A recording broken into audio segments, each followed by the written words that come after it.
Hello दोस्तों, Hindi horror stories YouTube channel में आपका स्वागत है। और अब वक्त है डरने का। और मैं प्रवीण आपको डराने के लिए आज फिर से लेकर आया हूँ कुछ और सच्ची मज़ेदार डरावनी कहानियाँ। तो खुद भी सुनिए और अपने दोस्तों के साथ भी शेयर कीजिए और डरिए प्रवीण के साथ। लेकिन वीडियो स्टार्ट करने से पहले मैं आपको अपनी एक फ्रेंड के चैनल के बारे में बताना चाहता हूँ जिसका नाम है हॉलीवुड इन हिंदी। इस चैनल पर आप हॉलीवुड मूवीज की एक्सप्लेनेशन सुन सकते हैं हिंदी में। चैनल का लिंक आपको डिस्क्रिप्शन में मिल जाएगा। जल्दी से चैनल को सब्सक्राइब कर लीजिए। और अब शुरू करते हैं आज की कहानियां।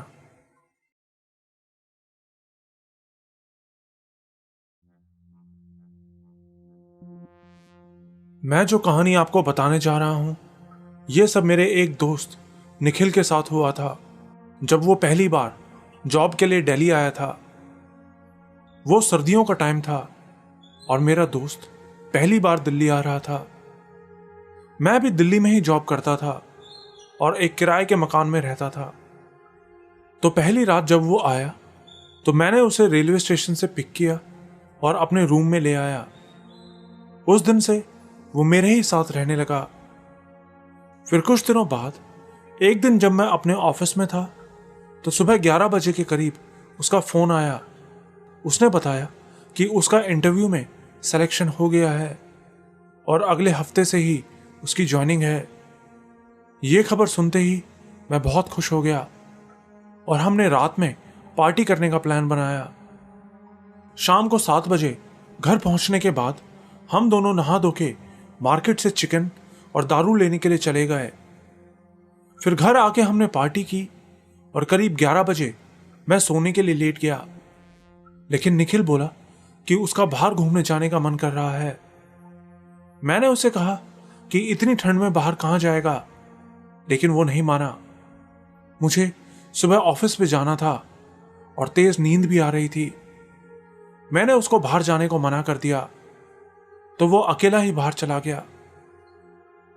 फिर सुबह मेरी आंख खुली तो देखा कि निखिल मेरे सामने उदास सा बैठा हुआ था।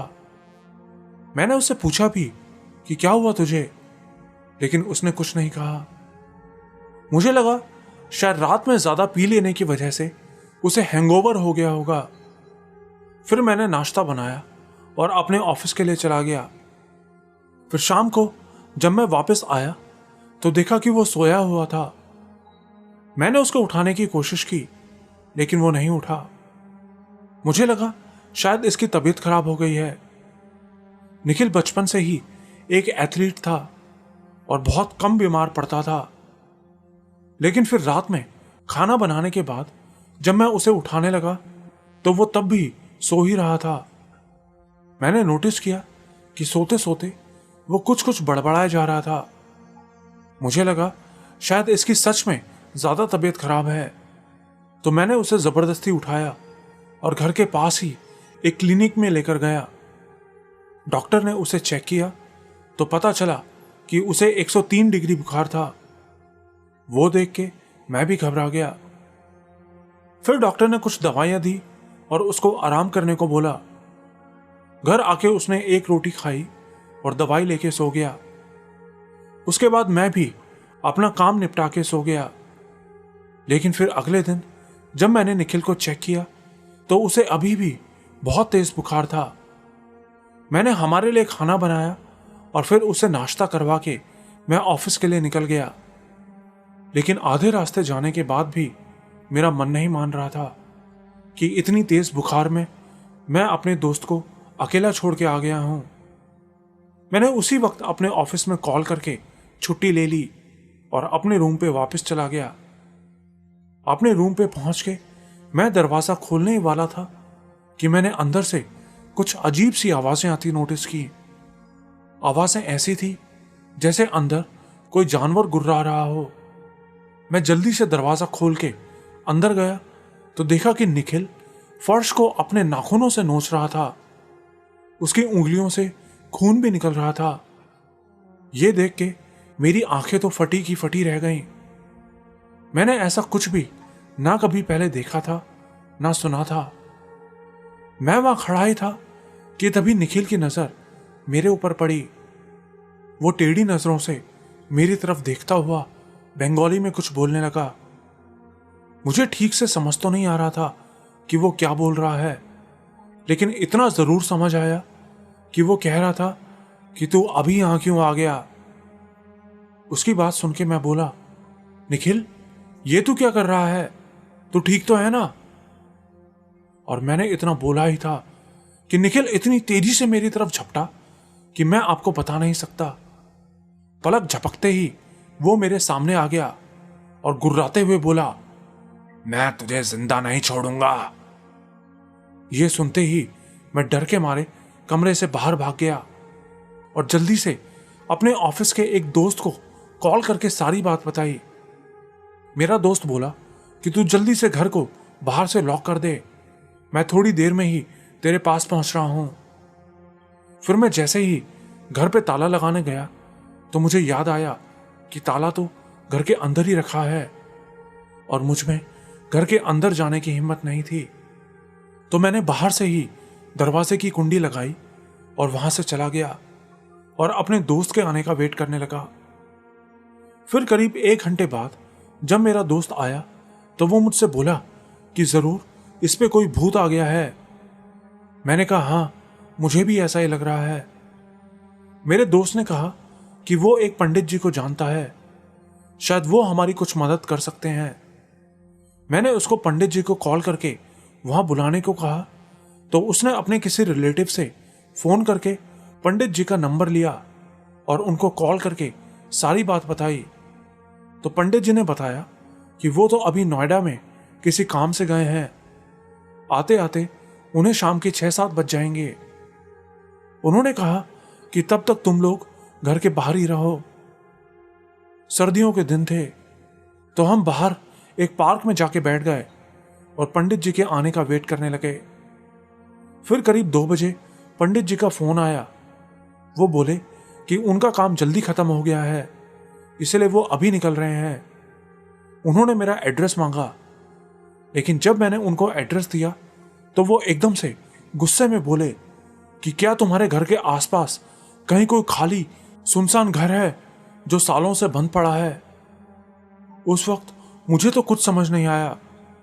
मैंने कहा मुझे तो नहीं पता इस बारे में, मैंने कभी ध्यान ही नहीं दिया। पंडित जी ने कहा कि मैं 1-2 घंटे में वहां पहुंच जाऊंगा, तब तक तुम कुछ जरूरी सामान ले आओ। उन्होंने मुझे व्हाट्सएप पे कुछ सामान की लिस्ट दी और फिर हम भी जल्दी से मार्केट से वो सारा सामान ले आए। थोड़ी देर बाद पंडित जी भी पहुंच गए। फिर हम मेरे फ्लैट की तरफ बढ़ने लगे।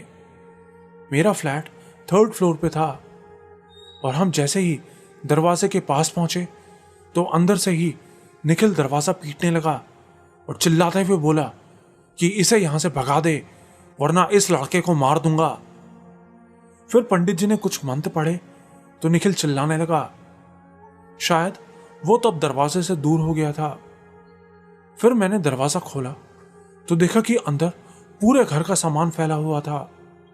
सारा सामान, यहां तक कि किचन में रखा सारा सामान, आटा, दाल, यहां तक कि तेल भी फर्श पे पड़ा हुआ था। पंडित जी ने बोला कि इसे एक चेयर से बांध दो और जो सामान मैंने मंगवाया था वो मुझे लाकर दो। लेकिन निखिल को पकड़ने और फिर चेयर पे बांधने की बात सुन के ही मेरी तो हालत खराब हो गई। मैंने जैसे तैसे अपने दोस्त के साथ मिलके निखिल को पकड़ के बेडशीट से उसको चेयर पे बांध दिया और पंडित जी अपनी पूजा पाठ में लग गए। तभी निखिल जोर जोर से चिल्लाने लगा और अपने आप को छुड़ाने की कोशिश करने लगा। लेकिन फिर करीब आधे घंटे की पूजा के बाद निखिल बिल्कुल शांत हो गया और कुछ ही सेकंड बाद बेहोश हो गया। तो हमने उसे चेयर से हटा के बेड पे लिटा दिया। मैंने पंडित जी से पूछा कि ये सब क्या था, तो उन्होंने बताया कि जिस रात तुम्हारा दोस्त रात 1 बजे बाहर घूम रहा था, तब वो घूमते घूमते एक खाली पड़े घर के पास जाके बैठ गया था और वहीं से एक प्रेत उसके पीछे पड़ गया था। मैंने उनसे इस बारे में और पूछना चाहा तो उन्होंने कुछ भी बताने को मना कर दिया। बोले कि तुम जितना जल्दी हो सके इस जगह को छोड़ के कहीं दूर चले जाओ। उन्होंने हमारे हाथ पर एक धागा भी बांधा और कहा कि कम से कम 6 महीने से पहले इस धागे को अपने हाथ से मत उतरने देना, वरना अगली बार शायद तुम दोनों ही नहीं बच पाओगे। उनकी बात सुन के मेरी हालत और खराब हो गई। फिर उसके बाद 2 दिन के अंदर ही हमने वो फ्लैट खाली कर दिया। आज इस बात को बीते करीब 3 साल हो चुके हैं। वो धागा आज भी हम दोनों के हाथ पे बंधा है और हम बिना किसी परेशानी के अपनी जिंदगी जी रहे हैं। लेकिन एक बात मेरे दिमाग में आज भी चलती रहती है कि उस दिन पंडित जी ने गुस्से में फोन पे मुझसे ये क्यों पूछा था कि तुम्हारे आसपास कोई बंद पड़ा घर है, और क्यों उन्होंने मेरे पूछने पर भी मुझे पूरी बात नहीं बताई थी। अगर आप लोगों में से कोई मुझे इस बारे में कुछ बता सकता है तो जरूर बताएं।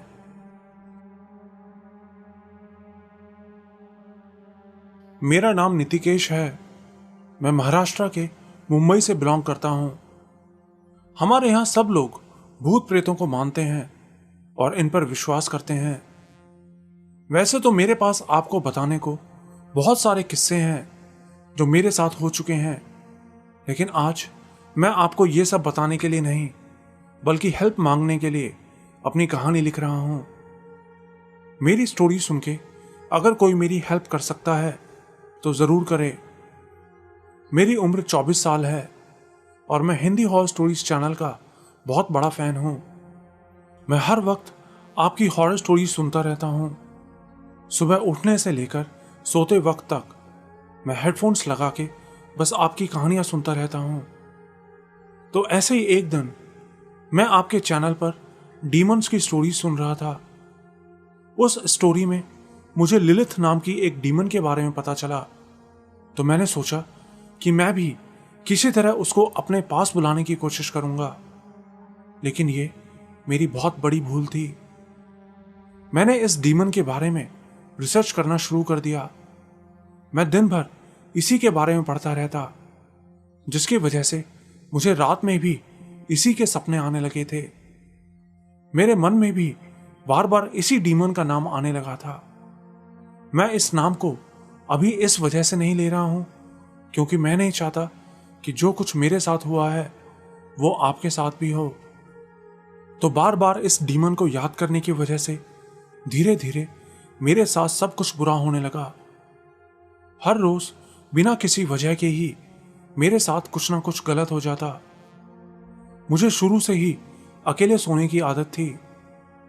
तो ऐसे ही एक रात जब मैं अपने बेड पे ईयरफोन्स लगा के लेटा था तो 12 बजे के करीब मुझे ऐसा लगा जैसे कोई मेरे बगल में लेटा है। ये एहसास होते ही मुझे बहुत डर लगने लगा। मैंने ईयरफोन्स निकाले और साइड में रख के सोने की कोशिश करने लगा। फिर आधे घंटे बाद मुझे हल्की हल्की नींद आने लगी, लेकिन नींद आते ही मुझे ऐसा लगा जैसे किसी लड़की ने अपना हाथ मेरे ऊपर रखा हो। वो पक्का किसी लड़की का हाथ था क्योंकि उसने हाथ में चूड़ियां पहनी हुई थी। मैं एकदम से उठ गया और जल्दी से कमरे की सारी लाइट्स ऑन कर दें और फोन देखने लगा, लेकिन मुझे अभी भी बहुत डर लग रहा था। लेकिन फिर बैठे बैठे मेरी फिर से आंख लग गई। कमरे की लाइट्स अभी भी ऑन थी, लेकिन फिर 2:30 बजे के करीब फिर से मुझे ऐसा लगा जैसे कोई मेरे पास है। मैंने आंख खोल के देखा तो एक लड़की का साया मुझे बेड के बगल में खड़ा दिखाई दिया। वो देखते ही मैं उसी वक्त कमरे से भाग गया और नीचे अपने मम्मी पापा के पास जाके सो गया। लेकिन उस दिन के बाद से मेरे साथ ये हर रोज होने लगा। हर रात वो लड़की मेरे पास आती और मेरे साथ जबरदस्ती करने की कोशिश करती। मैं बहुत सारे मंदिरों और मस्जिदों में भी गया, लेकिन कोई फायदा नहीं हुआ। आज 13 जुलाई 2021 है और मैं बहुत ज्यादा परेशान हो चुका हूं। अगर आप में से कोई मेरी मदद कर सकता है तो प्लीज मुझसे कांटेक्ट करें।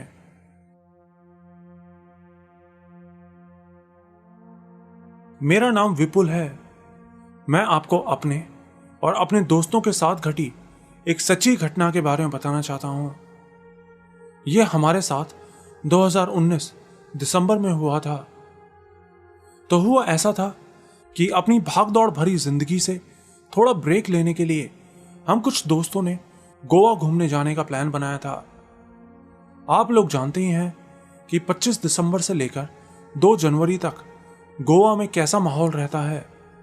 यही सोचकर मैं और मेरा दोस्त अंकित और इन दोनों के बॉयफ्रेंड और गर्लफ्रेंड, हम टोटल 5 लोग लखनऊ से गोवा घूमने गए थे। वहां पहुंच के हम लोगों ने कैलन गेट बागा रोड पर ग्रैंड रिजॉर्ट में बुकिंग कर ली थी। शुरू के 3 दिन तो सब कुछ ठीक रहा। तीनों दिन हम लोगों ने पार्टी करने में ही गुजार दिए। फिर 30 दिसंबर को हमने साउथ गोवा घूमने जाने का प्लान बनाया। आप लोगों को बता दूं कि गोवा का एरिया बहुत अनइवन है, जहां बहुत सारे जंगल भी पड़ते हैं। शाम 5 बजे का टाइम था। हम सब लोग कार से जा ही रहे थे कि अचानक रिया के बॉयफ्रेंड राव ने बाहर कुछ देखा और हमें कार रोकने को कहा। हमने जल्दी से कार रोकी तो राव बिना कुछ बोले ही कार से उतर गया और पीछे की तरफ जाने लगा। हम कार रिवर्स करके पीछे लेकर गए तो देखा कि राव जंगल के अंदर की तरफ देख रहा था। हमने उसे आवाज मार के पूछा तो उसने हमें जंगल की तरफ इशारा करके अपने पास आने को कहा। हम लोग जल्दी से उतर के गए तो देखा कि सामने के इलाके में एक छोटा लड़का कमर तक पानी में डूबा हुआ खड़ा था और वहां खड़ा वो हम लोगों की तरफ ही देख रहा था। उसको देख के हमें बहुत हैरानी हुई कि 10-12 साल का बच्चा अकेले यह जंगल के बीच लेक में क्या कर रहा है। वहां खड़े हम लोग उसको देख ही रहे थे कि तभी वो लेक से निकल के हमारी तरफ बढ़ने लगा। हमें लगा शायद उस लड़के को मदद की जरूरत है, तो हम उसको आवाज देकर अपने पास बुलाने लगे। वो बाहर आके लेक के किनारे पे आके खड़ा हो गया। वो लड़का लग तो बिल्कुल किसी इंसान के जैसा ही रहा था, लेकिन बहुत अजीब था। उसका चेहरा बहुत सुंदर था और उसने अपने शरीर पर कोई कपड़ा नहीं पहना था, लेकिन उसके फेस पर बहुत ही ज्यादा गुस्सा झलक रहा था, जैसे कि वो अभी हमें मार के खा जाएगा। हम लोग समझ गए कि यहां पक्का कुछ गड़बड़ है और तभी उस लड़के ने पीछे लेक की तरफ मुंह करके जोर से एक आवाज लगाई और अगले ही पल उस लेक में से 50-60 वैसे ही 10 से 16 साल की उम्र के बच्चे बाहर निकलने लगे और हमारी तरफ बढ़ने लगे।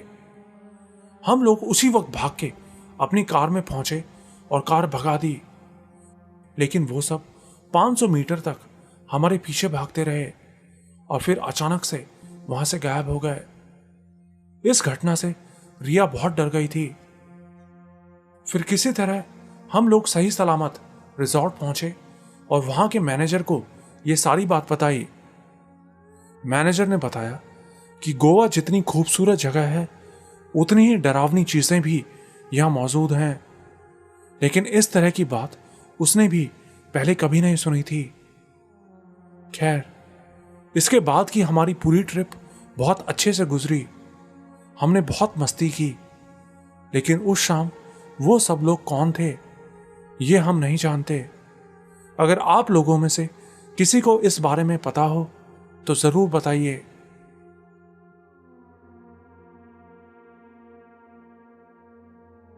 मेरा नाम सागर है। मैं गाजियाबाद विजयनगर में रहता हूं।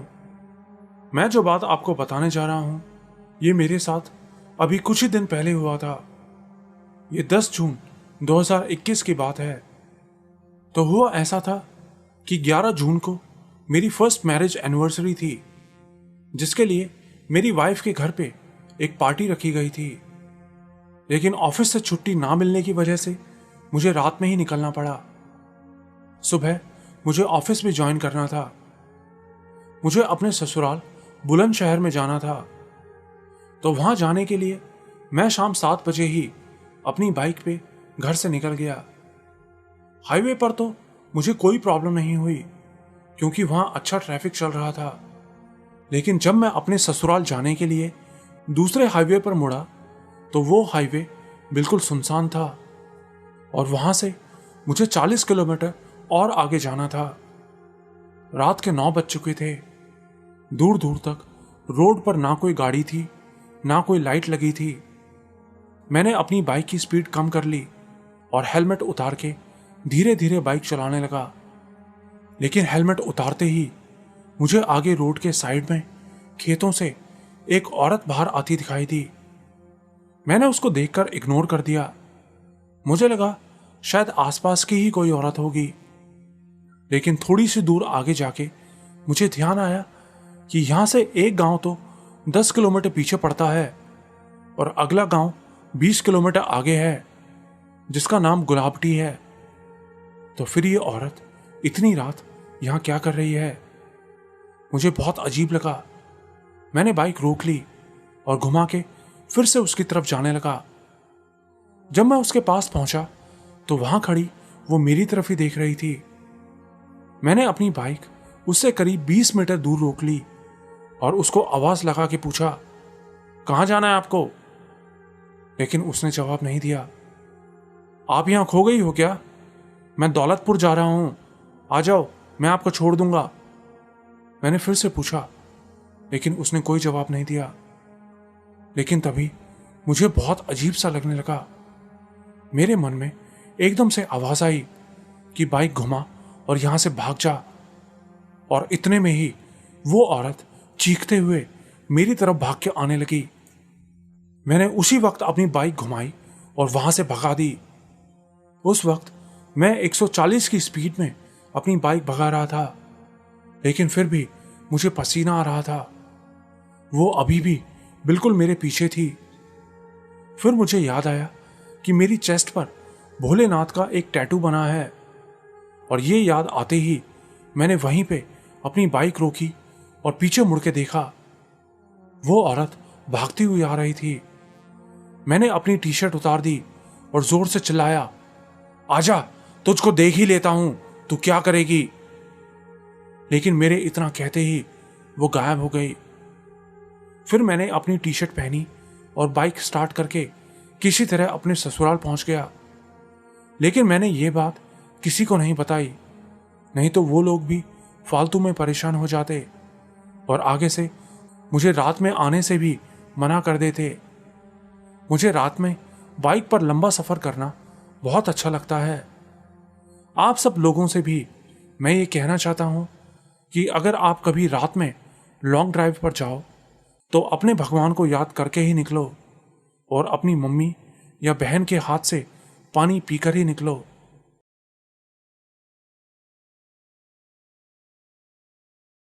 मेरा नाम परवेज मियां है।